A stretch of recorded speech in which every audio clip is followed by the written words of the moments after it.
Mitch Kowalski, who's become a good friend and is also a global thought leader. And that's what's really cool to be in Toronto. We've got a global thought leader walking around us. I find it immensely curious that in many corners of Toronto and the Bay Street scene, Mitch gets no traction, yet put him on a plane and take him somewhere.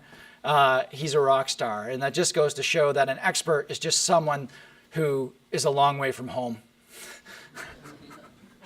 Okay, so he's going to speak. He's going to talk about the great legal Reformation. I think it's going to focus maybe on his book a little bit. He's in the throes of writing another book right now. He's very much of the Richard Susskind mold. He's a contemporary of him. So I did give him a bit of an introduction prior, but I'll just sort of give another truncated one. If you've not had the opportunity to hear Mitch speak before, you're in for a treat for a number of reasons, not the least of which, as I alluded to earlier, you weren't in the room. I wanted you to hear this quote, unfortunately. So Mitch is a thought leader, and he's a global thought leader, and yet he's our hometown local hero. And as I mentioned in your absence, wow. Mitch, yeah, that part's bullshit. As I mentioned in your absence, though, and I think this part is true, Mitch gets a lot more traction when he goes to other places than he does in his own backyard for whatever reason. And I think a lot of that has to do with the fact that truly an expert is somebody that is a long way from home. And so Mitch does travel extensively. He spends time in Asia, Australia, quite a bit of time in the UK. And much like me, he's got a passion for the transformations that are happening in law and sort of capturing them. And certainly he's not just someone that captures current state, but he certainly does do that. He also writes and thinks about the prospective state and what can be, and he does so from a place of deep knowledge and relationships. Mitch has excellent contacts all over the world in the legal space, and he brings all those nuggets home to us. He regularly hosts a Legal Innovators Roundtable in Toronto. It's fun. It's a fun get-together. It's, again, the like-minded travelers get together. I missed this week, but apparently the guys from Ross were there from IBM, from the IBM Watson project, so that would have been quite interesting, and they're here today. All that to say, please sit back, enjoy, and welcome Mitch Kowalski.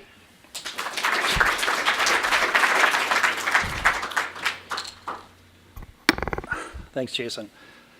Wow, I don't know what to say after that. You really set the bar high. Usually people just say, here's Mitch, he's going to tell you some stuff. So thank you for that. I'm actually going to South Africa on Monday to do some work with Exigent, and we're going to do a lot of meetings with people over there. So that's going to be fun for me to figure out what's happening in the GC field in South Africa. So I've been doing a fair amount of traveling in Australia and so on, and it's a lot of fun. It's tiring, but it's neat to actually touch and feel and talk to people that you sort of read about or you may be following on Twitter or whatever. So let's go through today. What I wanted to do today really was give you an overview of the ecosystem, sort of as a risk management exercise, right? Lawyers are really good at risk management in terms of compliance type issues. They're not really good at risk management in terms of looking at the big picture and saying, where are we going to be 5 years from now? Where are we going to be 10 years from now? How do we get there? What are the factors that are impacting on us? So that today is going to be our mission. Because once you understand what the ecosystem looks like and where it's going, then that will help you with your strategy. So that's not good. So every year, Thomson Reuters does a peer monitor with Georgetown University. This is from the peer monitor that just came out about 3 weeks ago now. These are hot off the press.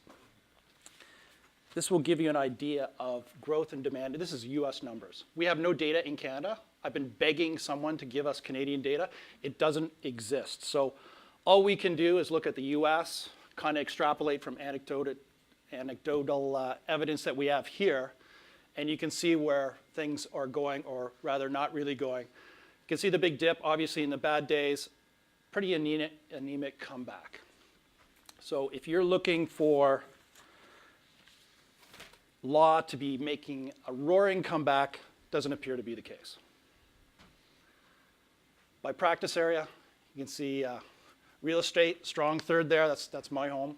That's where I do things. And again, these are year-over-year changes. Might find the bankruptcy a little bit surprising. Their productivity, this is really interesting because you look at, and you can, actually this is a really good slide here because you can see whose color relates to who. But if you look at the composite line, which is the gold line in the middle, you can see that productivity hours per lawyer is actually decreasing and flattening out. Again, sign that the industry is not really growing. Also maybe a sign of overcapacity in the system, which is not good for young lawyers, obviously. Rate progression. Because we're lawyers, we make money the old-fashioned way. We just raise our rates every single year. And you can see that obviously clients are saying, hang on a second, there is a limit to how much we're paying, right? And if you talk honestly with managing partners at a lot of firms, that is exactly what they do. Is every year your rate goes up $20 an hour or whatever, just magically because you're worth $20 more an hour or $50 more an hour this year, or more pointedly, the firm just wants to make more money, so we just jack everybody's rates. Clients are pushing back and saying no. Expense growth, again, flattening out. Not a lot of money being spent by law firms in the last few years. This is a quote from a recruiter in Australia. Australia is a horrible place to be a law student. They're pumping out lawyers by the thousands, and their population is much smaller than in Canada. In fact, they have a program in Australia that allows you to go to law school for free, and you pay it back through your taxes over your lifetime.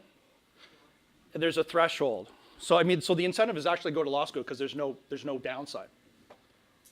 So once you hit a salary of $50,000 a year, you start paying back a portion of your law school debt in your taxes. So you pay it off over your lifetime.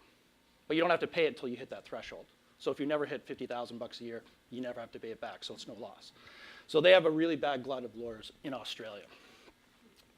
Again, a lot of people would say in Canada, we're starting to edge into that territory. In the US, the numbers are not particularly exciting.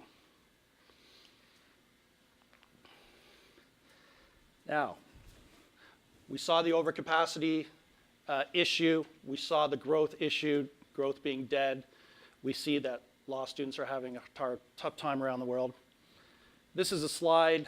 These series of slides are similar to what Josh did. Oh, Thanks for that. Oh. Need to coordinate better. Yeah. My slides are fun. So this is... Allman Wild asked managing partners across the United States and asked this question. And 93%, and this is your slide, 93% said practice efficiency will be a permanent trend. Good. Price competition will intensify. Good. This may be an interesting number to you. If you want to work for a law firm, chances are you're going to get that as a contract basis as opposed to an employee basis. This should scare everyone in law school. Right? That totally makes sense, right? That is talent mix. That is finally getting your head around talent mix and saying, hang on a second, do I really need a third-year lawyer doing this, or can I just have a really good paralegal who's way cheaper? And I think that's from your slide as well. Non-traditional providers, which we're going to talk about shortly. How can that be? Law is just so magical and so bespoke. How could it be commoditized? Yet managing partners and large law firms across the US are finally getting a grip on that and saying, okay, I guess it may be true. How do we deal with that?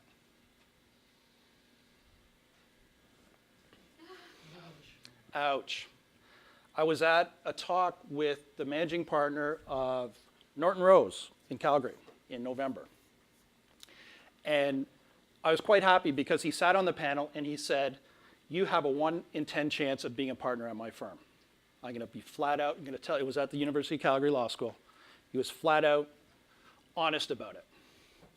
I don't think a lot of law firms are being that honest in Toronto or elsewhere. I think they're still dangling the carrot.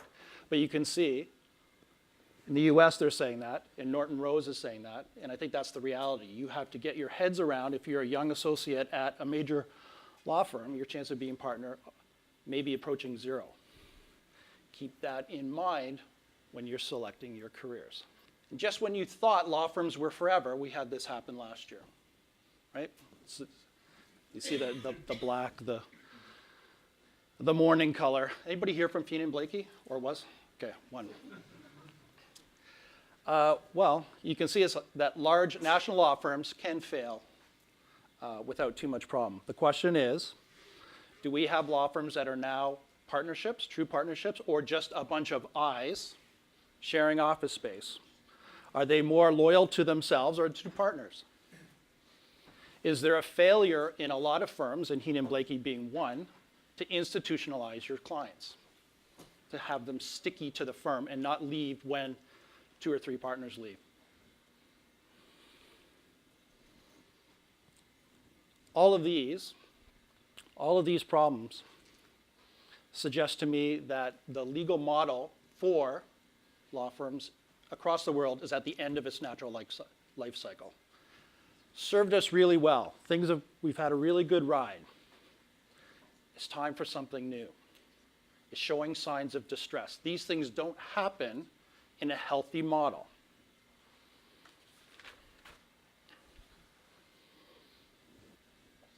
This should be a scary number for you as well. When you're going to your law firms, or you're thinking of switching law firms, consider that. Are you going to a place that is highly aware of what's going on out there? Is that the place you want to be? Is that where you should put your future? Even worse.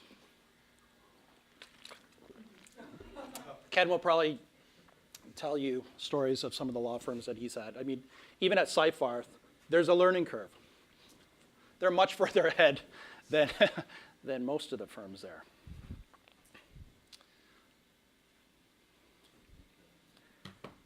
I think the part of the problem with a lot of law firms, and you see when you see those low numbers, is that people still think this is an economic issue, right?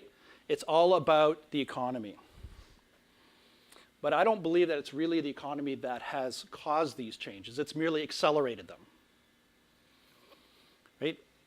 Richard Florida, if you read Richard Florida is actually in Toronto for a little while now. He's at U of T. Richards wrote a book about the Great Reset, where he talks about all the changes that have happened as a result of the GFC, right? People are changing the way they think about work, changing the way they think about how they consume, travel, where they live, all these sorts of things. He doesn't talk about legal services. Perhaps he's just not watching closely enough. Because I think we're really in the throes at the most disruptive period of time in the history of the legal profession. This is how it starts, guys. This is how it starts. I call it the start of the great legal Reformation. So just like Martin Luther challenged the Vatican as to how Christianity should be practiced, so too a lot of people across the world are challenging lawyers as to how legal services are delivered. My view is it's based on 3 pillars. Growing change in the buying behavior of corporate counsel, increased competition from non-traditional providers. We saw that slide come up. We'll talk about that shortly. And an increasing role played by technology to limit the number of touches that lawyers have to make to a file. And such is the importance of this great legal reformation, ladies and gentlemen, is that even if the economy comes back, right? Oil prices come back, Canada is saved. Yeah, ha ha ha, is right. We're not going back to those days, okay? Because we're talking about structural change here. Come on.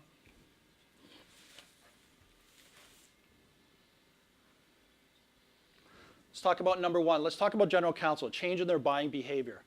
These are a couple slides from Corporate Counsel magazine. 2 years old, but you know what? This is exactly the same thing I hear no matter where I go. Number one, doing more with less. That more for less challenge that is being putting more and more pressure upon general counsel. You have a budget. Stick with the budget, guys. Everyone else in the company has a budget and has to stick to it.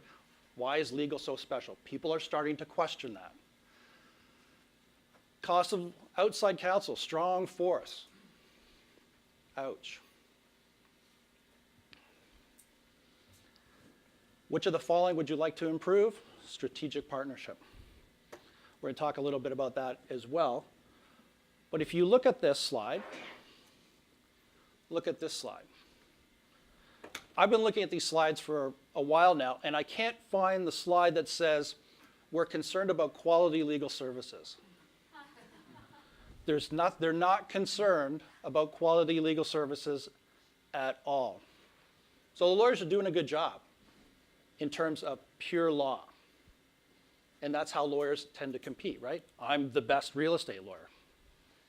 I don't know what metrics you use to determine that, but clients are saying we want more. And you know, if law firms actually talked to their clients and then listened and then actually did something with the information they got, they'd find out some pretty surprising things. In September, I was in London. I did a panel with DLA Piper. DLA brought in 200 general counsel from around the UK. They do a whole series of general counsel seminars throughout the year. I was fortunate enough to be part of this one. And they asked them a number of questions. And they had these clicker things, and people could vote on the spot. It was very, very cool. Are in-house going to be larger? Yes. That is how general counsel are dealing with the more for less challenge. That's how they are dealing with the high cost of outside counsel. You've heard it throughout this morning. I was right. Let's just bring it inside. You know what? What was your number? 30% cheaper? Yeah. It's a pretty big number. Asked him this question. Again, surprisingly, even if you had the ability to do anything you want, you're still going to bring it in-house. IT, second. Alternative provider partnerships. Doesn't say anything about outside law firms. Was that a choice? Well, that would fit in other where you could actually type stuff in. And yeah, nobody said, you know, we're going to give more work to our outside counsel.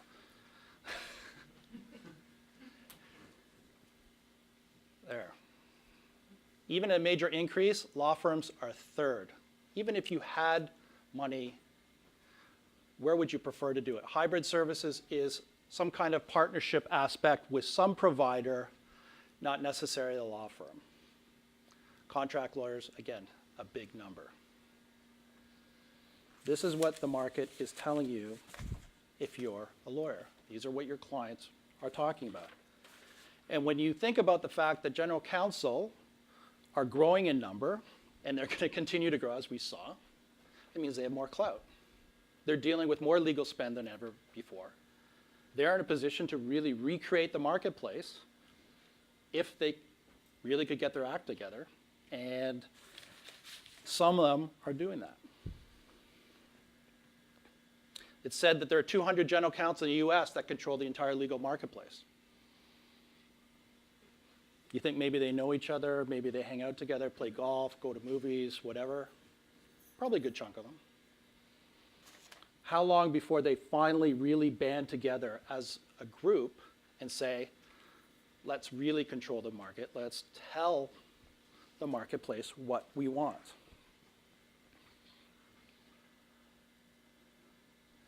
This is my new hero. Maria Plesnowski is a lawyer in Australia. This just came out of Lawyers Weekly this week. This is a great line. This is what general counsel are starting to tell us. I'll tell you a couple stories really quick. It's a firm called Eversheds in the UK.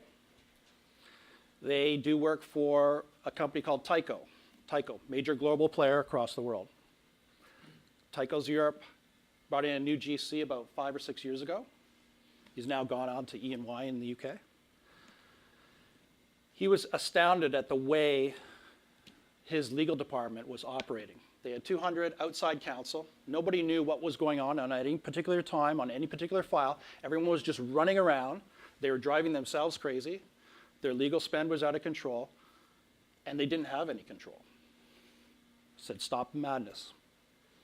This is what we're going to do. We're going to rethink how we do this. We're going to go down to one law firm, which turned out to be Eversheds. Gave them a 3-year deal. Said, we're going to tell you what your talent mix is going to be on every file that you do for us, because you cannot continue to practice in the same old fashion. So this band of work is going to be done only by paralegals. This band of work, you can't even do with anyone in your firm. I expect you to find an outside provider and manage that service for us. This type of work, bet the farm. Sure, put your best horses on, and so on and so on. Caps in place. It was a completely new way to think about, for Eversheds, how to deal with this client. But they were given a huge chunk of work for a guaranteed length of time. So of course, they're very willing to move in and say, we're going to fit into how you do business, Tyco. You're not going to fit into how we do business. And they set up certain incentives as well, where they said, if you give us certain additional services, such as coming to our board meetings, running 24-hour hotlines, running seminars, helping us reduce our legal risk, helping us come up with ways to stop us from getting into trouble so we're not sending work to you. And if we can quantify that, we're going to give you a bonus for that. It's actually not that different from what Wolverine was doing. These are how people are starting to think. Talent mix has to be changed.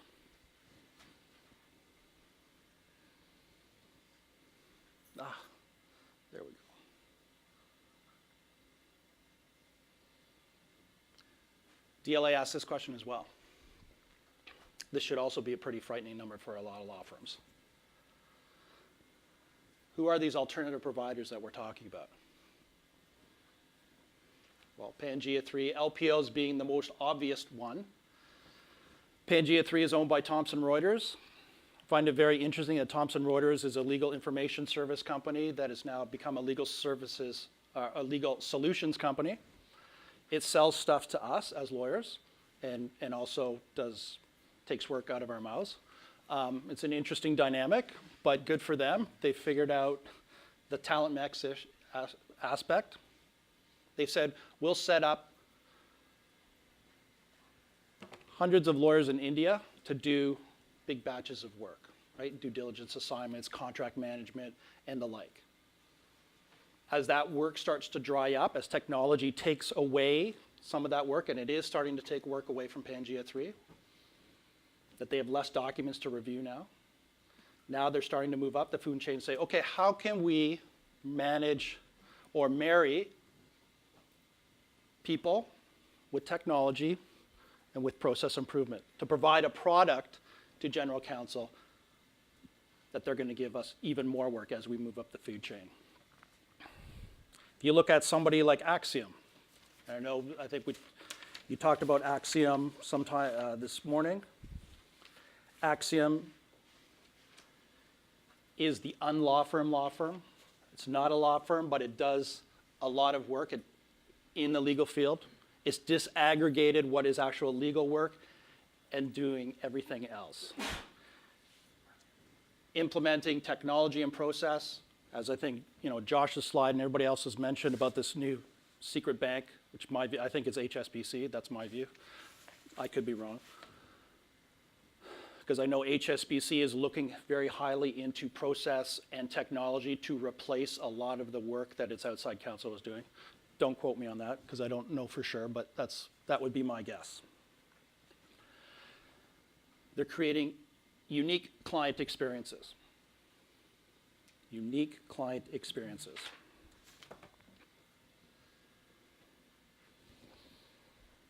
Technology. This is great because technology doesn't eat, doesn't sleep, right? It doesn't go on vacation.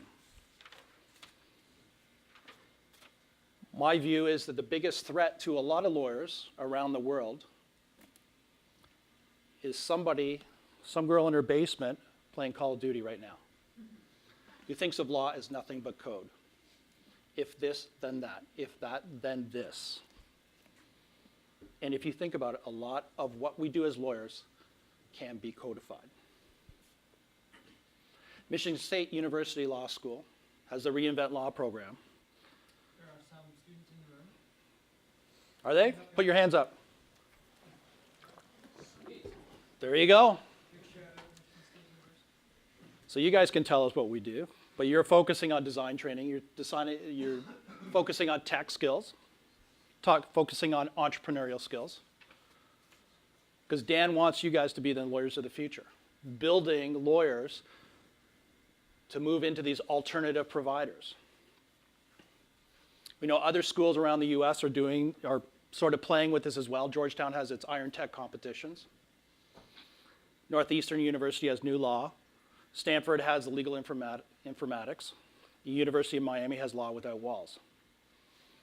University of Calgary, I teach one course there. You also have Ryerson's LPP program represented here. And, so, and Ryerson's LPP program, shout out. But they're using Clio, which we use, and a lot of law schools are using Clio as well. As these students are rolling into the marketplace, they're going to be driving new ideas, new entrants, new legal products. And one of the exciting areas that I'm starting to see now is the use of expert systems. Right? So if you look at Kia, Casey Flaherty, who is with Kia in the US, is using expert systems to reduce the amount of files that he has to look at, the amount of contracts that he has to look at.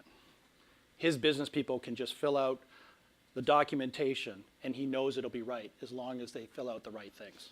Reduces his time. That's what I mean when I'm talking about limiting the amount of touches to a file.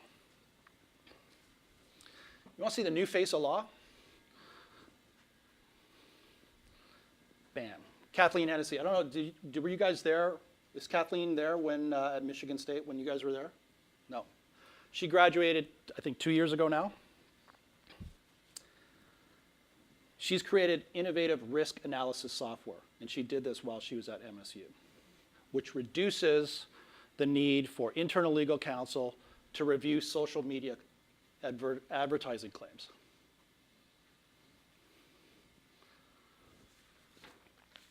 And there's this guy, Mr. Hwang. Robot Hwang. You can Google this. This is an actual site. And what this...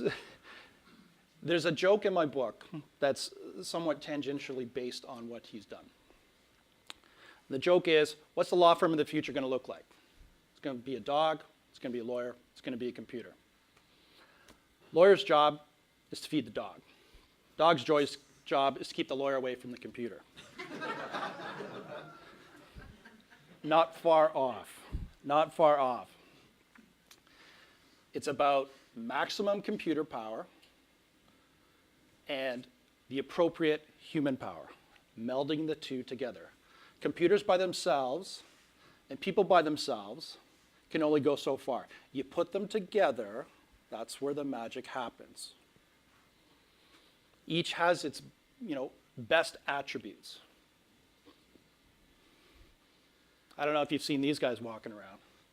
These are the Ross team at the back of the room as well, who are exactly in this space, using IBM Watson to create a research tool that allows lawyers to do research faster and better, using real language, not weird Boolean searches and all this. So just type in the question. Can I fire someone who hasn't completed the terms of his contract? You can verbally ask too. And you can, there you go. Oh my gosh. So do you even have to type? In fact, there's a group in Australia that is saying that speaking is better than typing. And it's advocating for dictation to make a. So what we're seeing, ladies and gentlemen, with these three pillars is that the marketplace is structurally changed. It doesn't go back, okay? No one's going to say, I don't want to use this technology. General counsel are not going to say, I don't want to save money anymore. That more for less thing, it's over. It's so yesterday, right? Once they're into it, it stays. No one's going to say, oh, alternative providers, yeah, we don't need you anymore. It's no big deal. We're going to go back to our law firm. Think about this if you're a law firm. Think about how messed up the supply line has to be for your in-house counsel to want to bring more work inside than to send it out to you. That's a supply chain problem. That's a massive supply chain problem. And you have other people filling that gap. Now, I showed this slide because these are the 5 stages of grief, right? And by this time, the whole room is somewhere within those 5.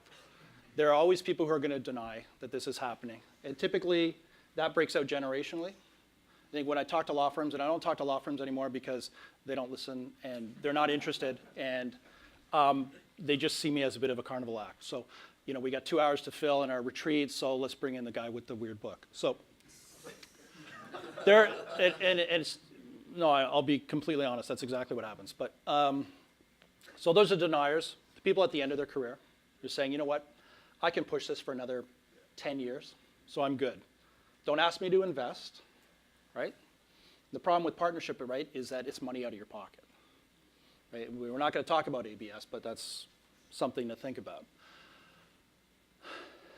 The younger crowd is sort of towards the acceptance because I guess you have to because you're going to be here for another 25 years. But I think you're a lot more open to new ideas and where you're going to be. And I hope that's where most of this group is going to be, is say, now I know what the ecosystem looks like. Now I know what's happening. When I talked about risk management, how do I address that? How do I, knowing what's out there, where things are moving, and knowing that they're not going to go away, they're only going to accelerate as time goes on, what do I do about it? Where do I want to be? And how do I get there?